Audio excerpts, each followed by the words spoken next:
Her Royal Highness Olori Atuwase the Third.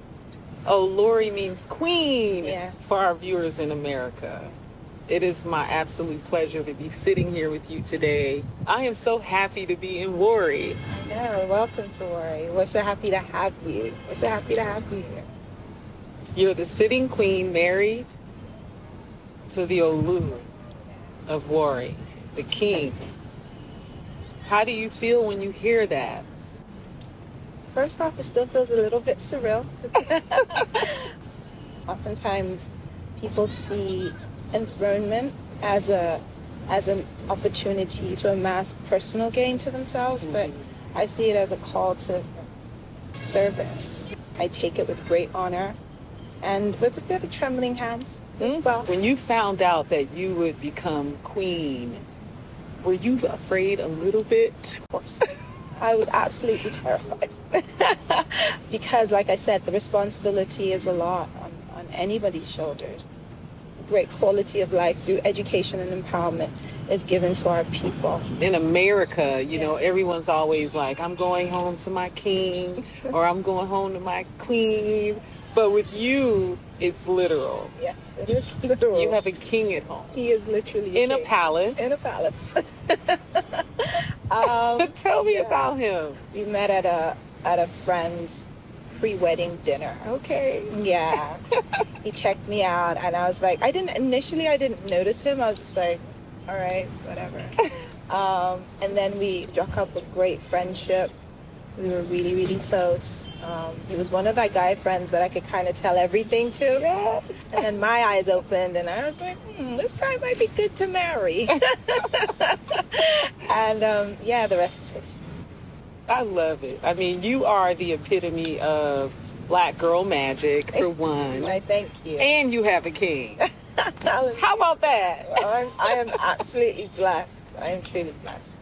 Because when you think about a person, you know, sitting as a queen, you do think of a person who's older.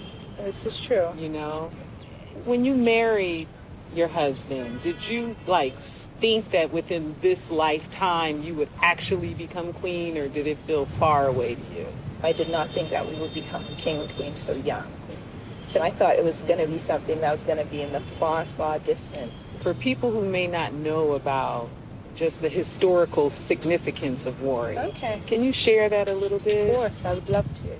As far back as the late 15th, early 16th century, European settlers stumbled upon this kingdom. They began to interact with us because of the trade and the relations that were done with Portugal in particular.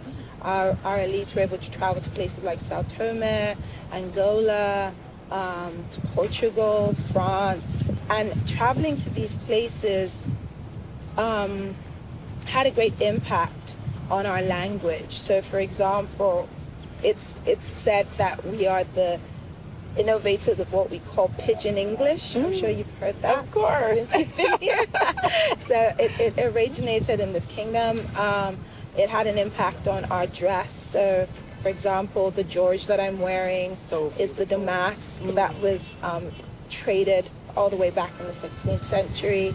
And so we began to use that as apparel. It had an impact on religion. We were a small kingdom, but clearly we were a mighty kingdom beyond the Gulf of Guinea.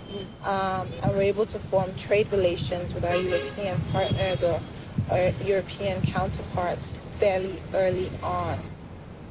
And beyond the historical aspect, I believe looking at where Warri Kingdom is coming from, I believe that there's still so much ahead for us in the future as well. So using our history to look back, and we see how, based on our positioning, I think that the Warri Kingdom is still able to be a gateway in the future for many things to come in. I think that this is part of the reason why more African Americans should actually make it good to come back to Africa. We might be miles apart, but we are of the same heritage. That's what you feel. You feel your heritage calling to you. Yes. I really sense that, and which is why I applaud what the Ghanaians did, our neighbors, with the year of the return.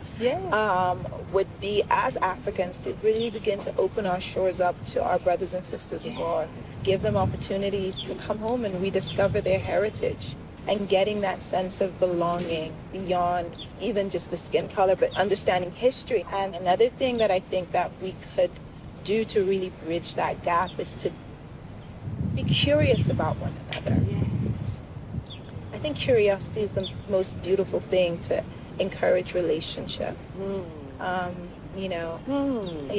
think oftentimes when we don't, as human beings in general, when things are foreign to us, we tend to have a little bit of, I don't know about this. But if we look and be like, oh, I wonder what this is. Why do you do that? Why do you, and really begin to ask those questions. I think that would be good to begin to form, or to begin to bridge what seems like such a wide gap that really isn't, because we're so similar. When you were young,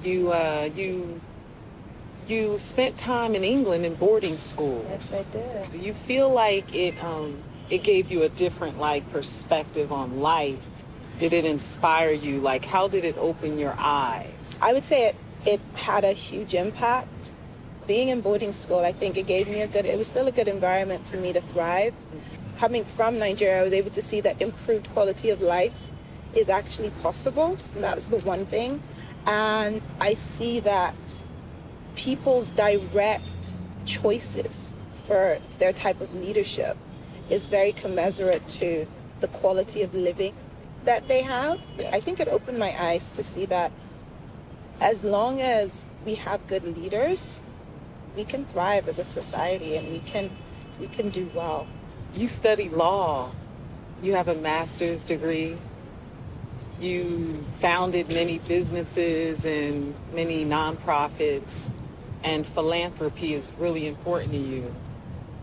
So tell me a little bit about that. There's still a few of the things that I do. However, it's more advisory now because of my role as queen. I'm not out in the boardroom doing as much. I'm adapting more of an advisory role. In everything that I do, I think about tomorrow, but not tomorrow in the immediate, tomorrow 100 years from now. I think that legacy is what drives me beyond anything else, and ensuring that a legacy of excellence is attained. Tell me 3 things people don't know about you. Ooh, okay. Or one. I love to dance. Hey, love dance. I love that. It's one of the most amazing things. It helps me to just relax. If you could take a girls' trip, okay, and take 3 Black American celebs, okay, who would you take? Wow, that's kind of easy for me. I'll take Michelle Obama. Because Michelle is Michelle. Okay. I would do Viola Davis. Yes. And I need some of that wisdom, so I'll take Oprah. Hey, sure. Look at that. Yes. Now definitely. That would be something. That would be something. I want to go. I want to go on that trip. trip. If they're listening, let's plan go. something. Yes. For sure. What do you want people to know about Olori Atuwase111? Her Royal Highness? Oh, wow. I want them to remember me as a woman that pushed the boundaries and broke barriers for women, for children, for her people. A woman who laid her life down in her entirety to see the betterment of her people, to see her kingdom and her people come into an age that they thought was almost impossible. A woman with a heart of service, a woman of faith, whose belief in God really inspired her every action, whose love for God and love for his people really inspired me to be better, to do better as well.